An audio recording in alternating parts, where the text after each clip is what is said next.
If you ever make it big time, make sure you help those in need. When I do business, it's never about the monetary aspect. It's about changing people's lives, letting people, understand that, you can still have fun. So that's what I wanted to do. I wanted to be like, hey, whenever I do business, it's not about the money.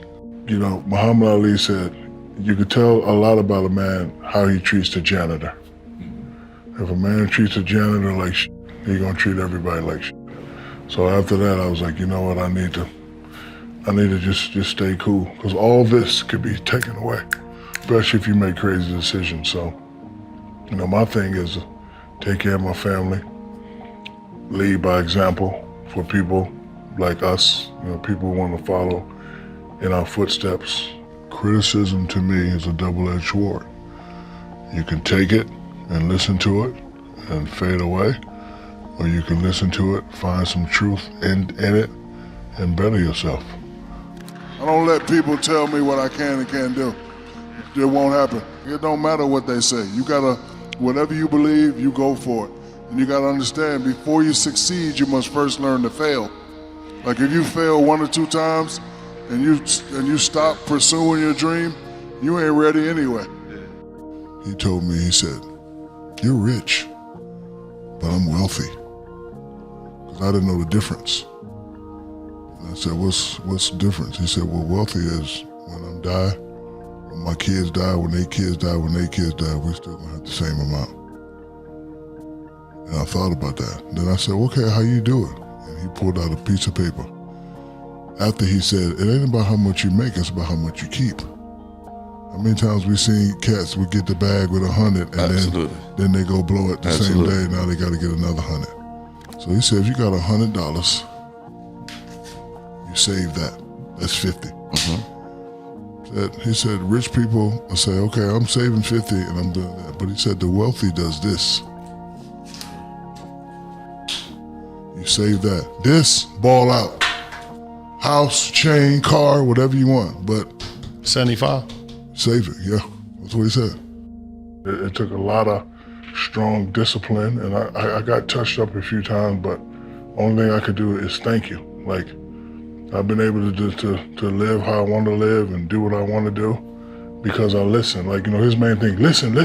Once I started listening, doors started opening up. My dream in high school was to make $8 million for 10 years. I was able to get $40 million my first contract, but because I listened and because I had that discipline, I ain't played basketball in 15 years, but I live a really, really good life.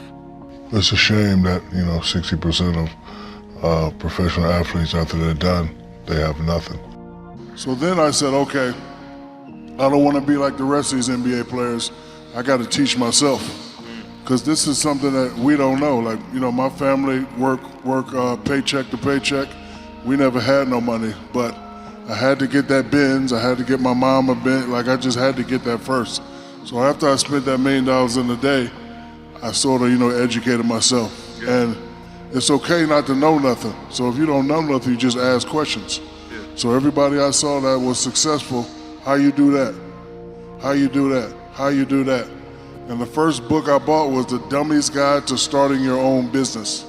Everybody should get that book because they give you all the answers on how to start a business, how to be successful, what to look for. So after that, I became a little more literate, but I still didn't know a lot. All the stuff I'm doing now, that's the stuff I wanted to do. I wanted to invest. I wanted to buy companies. I wanted to be on boards. I wanted to do certain things because, may not be a husband, but I'm always be a father. And the father's job is to protect, provide, and love. 2 wonderful women that have given me beautiful, gorgeous children. I have to protect and I have to provide and I have to love for them forever. That's why I work so hard. I don't work for me. I got it all. I got to work for them. I got to work for my 6 babies. Being a CEO starts up here. Everybody in this room is already a CEO. You don't have to own a business to be a CEO. Being a CEO is a mentality. If you have that mentality, if you have that belief, it will work. Of course, there's going to be some ups and downs. When I first started, sell 10,000 pair, 20,000 pair, 50,000 pair, and then it just kept going. So, I've been doing it since 95, so 95 to now, that's what, 30 something years, 400 million pair. And then I went to China and did the same thing. And Jerry West said, look, I know you like to rap and do movies and all that, but when it's all said and done, if it's done the right way, your name could be up there. So while some people look at it as pressure, I look at it as challenge. And not only do I look at it as challenge, from where I come from, I gotta get it done. And now I got kids and boys too, and for bragging rights, I gotta get it done. Listen to your mother and father. I wasn't the smartest guy in the room, wasn't the brightest guy in the room, but I listened to my mother and father. They believed in my dream, they made me believe in my dream, and I just wanted to fight. I'm a fighter. Like when you tell me I can't do nothing, I'm gonna just go and do it. Nobody could be as famous as Magic and Kareem, you'll never win and all that. And I'm saying, okay, you're a nobody, I'm a somebody, I ain't trying to hear all that. And you just keep fighting. So the first 4 years, me and Kobe, we got swept. We didn't give up, we just kept going. And then we won 3 in a row, I got traded. You all know the story, but again, doesn't matter what anybody tell you, it's what you believe. Because CEO is mental. And when you love something and you respect it, you can always do well at it. So doing well for me is not the same definition as a rapper. Even if I go 10 times platinum, that money ain't doing nothing for me.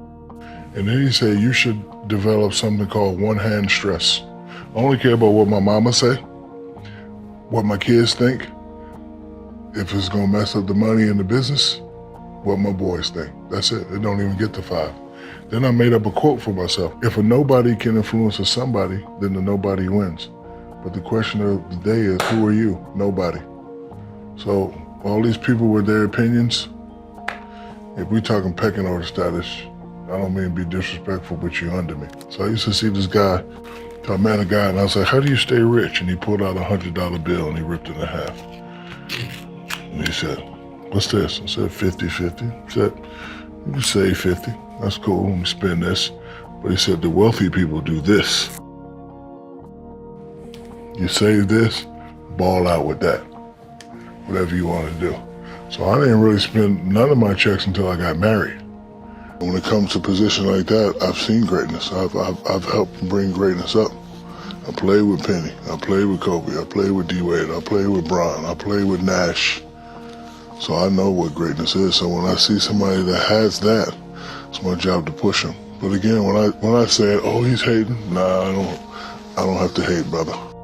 Education is something that can never be taken away from you. You have to retire from basketball, you have to retire from NFL, you have to retire from being a rapper, you have to retire from being an actor. But if you don't have education while you're doing all that, you'll be one of those stories that we all know about.